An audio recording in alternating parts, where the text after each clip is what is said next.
What would you think if a nation once dismissed as too poor for the space age suddenly placed its own satellite into orbit under the direct command of President Ibrahim Traoré himself? On the night of November 22nd, 2025, Traoré stood inside the National Mission Center in Ouagadougou, eyes fixed on the final countdown. Outside, more than 92,000 citizens gathered across the country to watch the launch of BF-01, Burkina Faso's first ever observation satellite. When the rocket ignited and tore through the darkness, people screamed, prayed and wept. Traoré simply whispered, "From this soil we rise." This satellite is not a symbol. It is a weapon of knowledge designed to transform agriculture, weather prediction, and national defense. How did a landlocked nation leap into the sky while the world wasn't watching? On November 22nd, 2025, Burkina Faso officially entered the space age with the launch of BF-01, a 46-kilogram Earth observation satellite placed into a 505-kilometer sun-synchronous orbit. The mission was the final stage of a 3-year national program initiated and overseen by President Ibrahim Traoré, who approved the first budget allocation in early 2022. The total project cost reached $52 million funded through a mix of domestic revenue, regional cooperation, and technical support from Rwanda and Ethiopia, two African nations that had successfully launched satellites in previous years. BF-01 is equipped with a 1.4-meter resolution multispectral camera, allowing Burkina Faso to monitor rainfall patterns, assess soil moisture, track vegetation health, and detect early wildfire signatures. Engineers estimate that the satellite can reduce agricultural forecasting errors by up to 78%, a critical improvement for a nation where unpredictable climate events have destroyed crops year after year. Inside the National Mission Center, Traoré stood alongside a team of 47 Burkinabe engineers, most under the age of 30. The youngest, a 19-year-old systems technician from Bobo-Dioulasso, was responsible for the final telemetry check before launch. At 2017 local time, the rocket successfully lifted off after an 11-minute weather-related delay. BF-01 separated cleanly on the first attempt, sending its initial signal less than 42 seconds after deployment. International reaction began almost immediately. Rwanda, Ghana, and Nigeria issued public congratulations. France and the European Union expressed strategic interest in the mission's regional implications. The United States tracked the launch through AFRICOM, noting that the satellite includes dual-use modules capable of contributing to national defense surveillance. For Burkina Faso, BF-01 represents more than technological success. It marks the country's transition from dependency on foreign weather and mapping systems to the beginning of its own data sovereignty. With this single step, the nation now has the ability to monitor 1.276 kilometers of borders, anticipate drought cycles months in advance, and protect more than 2.5 million hectares of farmland with precision data. But this historic launch was only the beginning of a far larger story, one that would ignite celebration, controversy, and geopolitical tension across Africa and beyond. The moment the countdown hit zero, the tension across Burkina Faso was unlike anything the country had felt in decades. Strong desert winds, measured at 40 km/h, had already forced an 11-minute hold. Engineers in the control room whispered nervously. One failed ignition would mean scrapping nearly 3 years of national effort. President Ibrahim Traoré stood behind the main console, both hands clasped, eyes fixed on the ignition sequence. No speeches, no ceremony, only silence and risk. At 2017, the engines lit. The launch tower shook. A plume of fire tore upward, reflecting across the glass walls of the mission center. In villages, hundreds of miles away, thousands of people erupted in cheers. In Ouagadougou, crowds surged forward, waving flags and chanting Traoré's name. Elderly men openly wept. Children pointed at the sky, shouting, "It's ours! It's ours!" In a nation long denied the tools of modern power, this was not just a technological moment, it was emotional liberation. Inside the mission center, the real test came 89 seconds after liftoff. That was the window when the rocket's first stage needed to separate cleanly. If it failed, the satellite could tumble uncontrollably and burn up on re-entry. The room fell completely still. Then the signal. Stage separation successful. Telemetry stable. BF-01 alive. For the first time since the countdown began, Traoré exhaled. A young engineer, the 19-year-old from Bobo-Dioulasso, wiped away tears as the satellite's beacon pinged across the screens. The media reaction across Africa was immediate. Headlines from Nairobi to Accra declared, "The night Burkina Faso touched the sky." Social networks in West Africa exploded with celebration. Millions viewed the launch clip within hours. But outside the continent, the tone was different. European outlets noted unexpected strategic capability. French analysts called the launch a shift in regional intelligence balance. American defense observers highlighted the satellite's dual-use potential, particularly its capacity to monitor border movements in real time. For better or worse, Burkina Faso had just entered the radar of global powers. As the confirmation signal from BF-01 stabilized, the celebration in Burkina Faso grew into something deeper, a national awakening. Broadcast channels replayed the launch on a loop. Radio hosts called it the rebirth of a nation.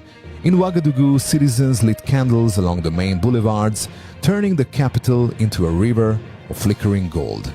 For a country that has endured instability, sanctions, and disbelief from the outside world, this was a moment of collective pride strong enough to reshape identity itself.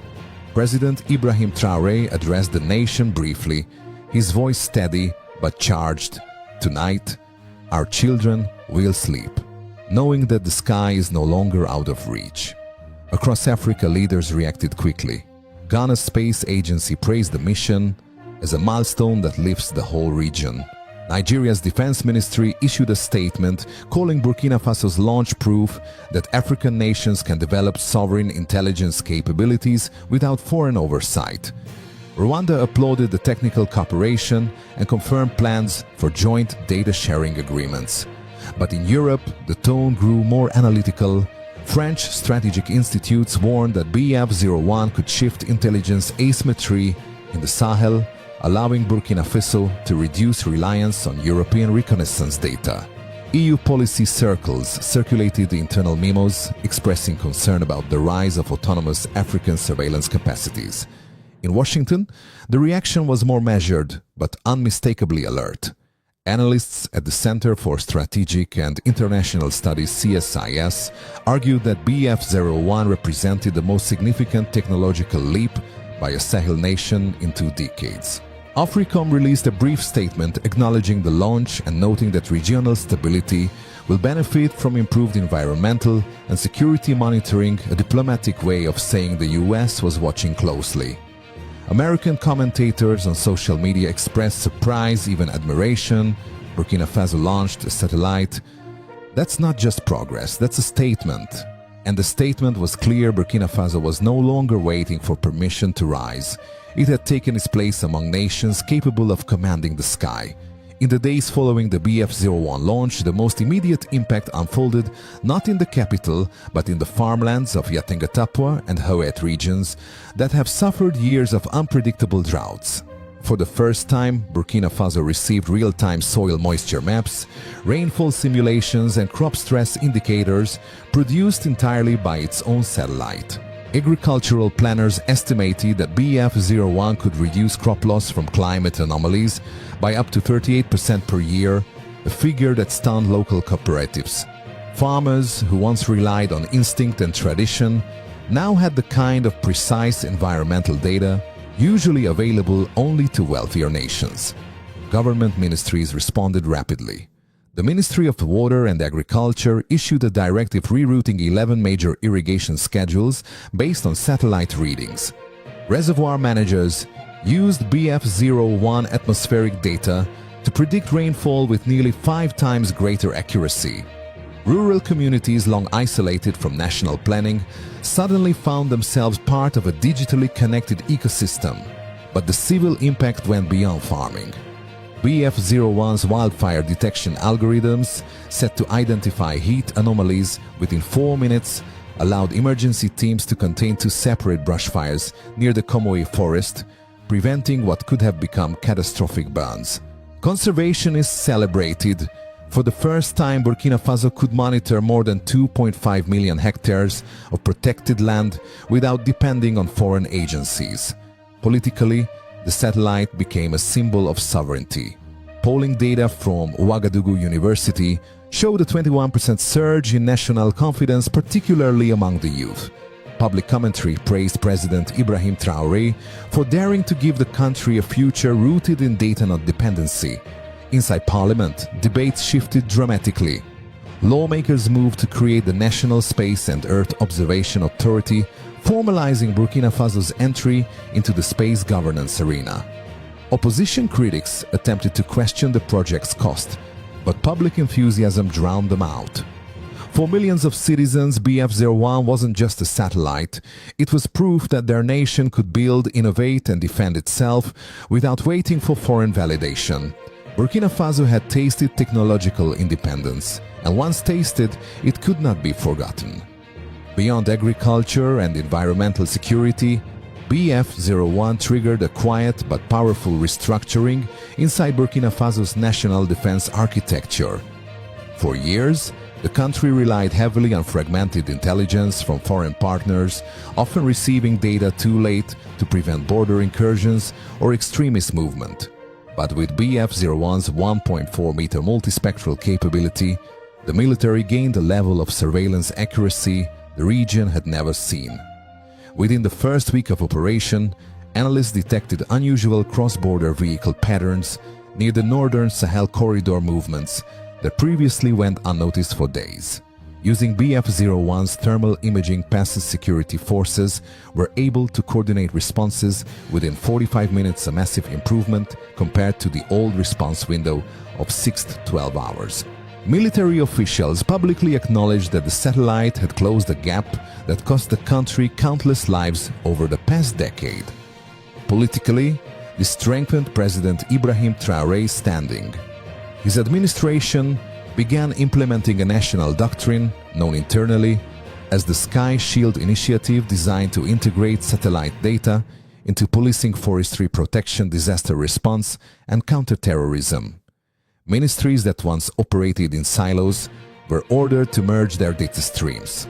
Overnight, Burkina Faso shifted from an information-poor nation to an information-driven state. The change reshaped public expectations. Commentators on local radio observed that citizens no longer wanted symbolic reforms, they wanted measurable outcomes backed by data. BF-01 created a new standard. If a satellite could predict routes or track armed groups, then surely the government could modernize health, taxation, and infrastructure with the same discipline. Internationally, the political consequences were impossible to ignore. Several West African nations requested bilateral agreements to access Burkina Faso's environmental data. At the same time, foreign governments, particularly France and the EU, expressed concern that the country was becoming too autonomous too quickly. Diplomatic cables revealed worries that Burkina Faso's rise in technological sovereignty could inspire similar movements across the Sahel. But inside Burkina Faso, the sentiment was the opposite. A popular headline from Ouagadougou summarized the mood: "We are no longer a spectator in our own destiny." The satellite had not just changed data, it had changed belief. From Washington's perspective, the launch of BF-01 was not simply an African milestone, it was a signal that the geopolitical landscape of West Africa was changing in ways few analysts had predicted. For decades, Burkina Faso had been treated as a peripheral player in global strategic planning, overshadowed by larger states and limited by internal instability. But the sight of BF-01 entering orbit forced American policymakers to ask an uncomfortable question. What happens when a nation long considered fragile suddenly becomes technologically sovereign? Within 24 hours of the launch, think tanks across the United States began issuing rapid analysis. The Center for Strategic and International Studies, CSIS, noted that Burkina Faso had succeeded where many developing nations fail. It had built a functional satellite program without being heavily dependent on Western contractors. The report emphasized the critical point: the satellite was designed, integrated, and partially coded by Burkinabe engineers, meaning the intellectual property stayed on African soil. This alone raised eyebrows in US intelligence circles. A senior defense analyst writing in Defense One outlined the core strategic issue. If Burkina Faso can secure its borders, map its terrain, predict climate shocks, and monitor militant activity, all without foreign data, then the traditional power balance in the Sahel shifts fundamentally. BF-01's dual-use capabilities added to the tension. American analysts noted that the satellite's ability to detect heat signatures and track vehicle movement could reduce reliance on Western surveillance networks. AFRICOM internally acknowledged that Burkina Faso's improved reconnaissance would change the cooperation dynamics in the region, diplomatic language, for saying that Burkina Faso now brings value to the table instead of only receiving it. In Europe, the reaction was sharper.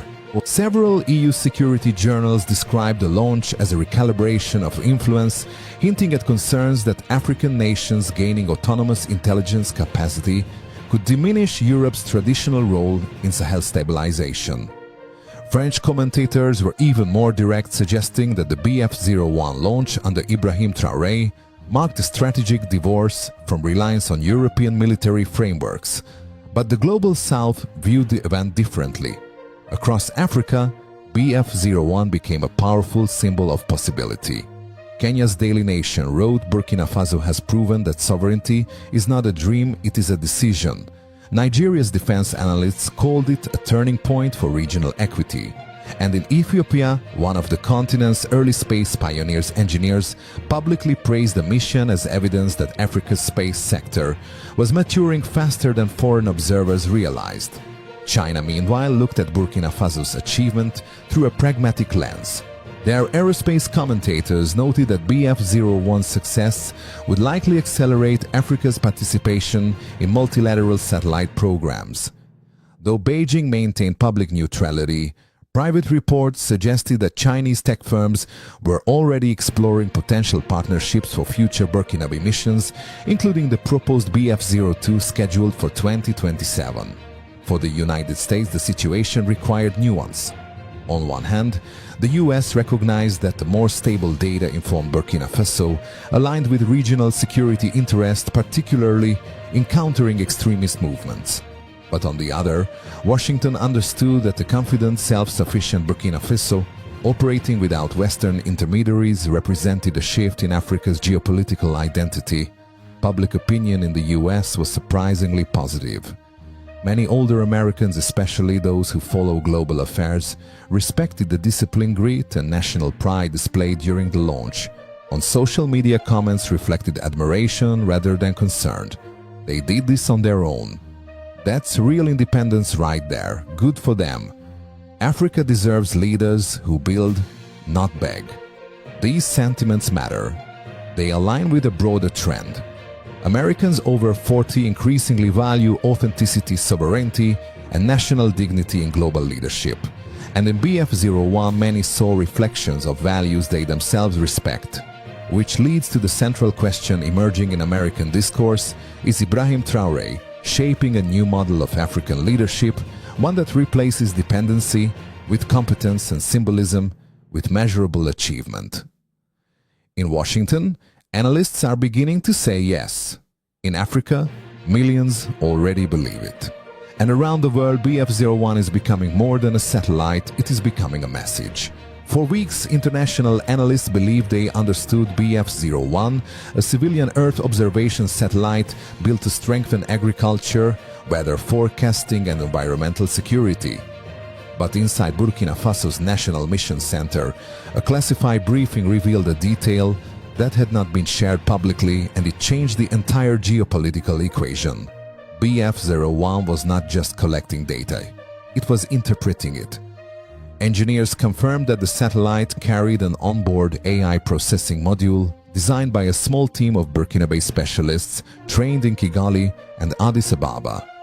Instead of sending raw images back to Earth for slow ground-based analysis, BF-01 could filter, classify, and compress strategic data while still in orbit. This capability, common among advanced nations but rare in developing regions, meant Burkina Faso could generate near-instant intelligence without relying on foreign computation centers. More unexpected was the module's accuracy. In internal testing, BF-01's AI reportedly identified illegal logging routes with 92% precision, detected cross-border convoys within a 210-kilometer radius, and tracked storm formations nearly 3 hours faster than the region's legacy systems.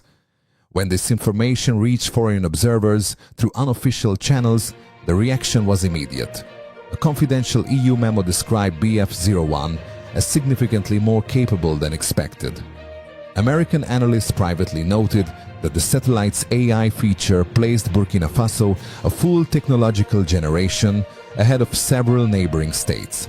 The world had underestimated Burkina Faso, and President Ibrahim Traoré knew it. Once the scale of BF-01's true capabilities became clear, the geopolitical landscape shifted with stunning speed. Inside the African Union headquarters in Addis Ababa, a confidential roundtable convened within 72 hours. Nations that once overlooked Burkina Faso were now urging it to take a leading role in a new continental security framework. The proposal was unprecedented, an integrated satellite-based defense network called the African Sky Shield, and at the center of the proposal was Burkina Faso. Diplomats argued that BF-01's autonomous AI rapid response imaging and dual-use monitoring made it the most strategically valuable satellite currently operated by any West African nation. Ethiopia and Rwanda pushed for a shared data corridor. Nigeria proposed a joint early warning grid for border threats. Even smaller nations sought training partnerships, hoping to replicate Burkina Faso's model of technological sovereignty. For the first time in decades, the Sahel was not being analyzed from Paris, Brussels, or Washington. It was being shaped in Ouagadougou. Foreign governments reacted with caution. European think tanks warned that a unified African surveillance network could reduce external influence.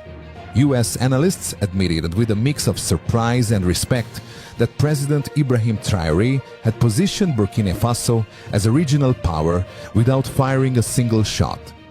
What began as a satellite launch had become a continental realignment. Burkina Faso was no longer following history. It was writing it. When BF-01 completed its first full orbit, a quiet realization settled across Burkina Faso. The nation had crossed a threshold from which there was no turning back. For decades, the country fought its struggles on the ground against drought, insecurity, and the weight of being underestimated. But on this night, under the leadership of Ibrahim Traoré, Burkina Faso proved that the nation's future is not dictated by its past, but by its courage to redefine what is possible. Across the continent, African news outlets called the launch a continental awakening. In global policy circles, analysts admitted they had misjudged the determination of a nation rising on its own terms. And in Burkina Faso, homes, parents told their children that they now lived in a country capable of touching the sky. In a brief address after the launch, President Ibrahim Traoré delivered a line that captured the spirit of the moment. "We do not ask permission to be free. We rise to claim it. If this story moves, you share it with someone who still believes that small nations can do great things. And subscribe if you believe Africa's dignity, strength, and truth deserve to be heard."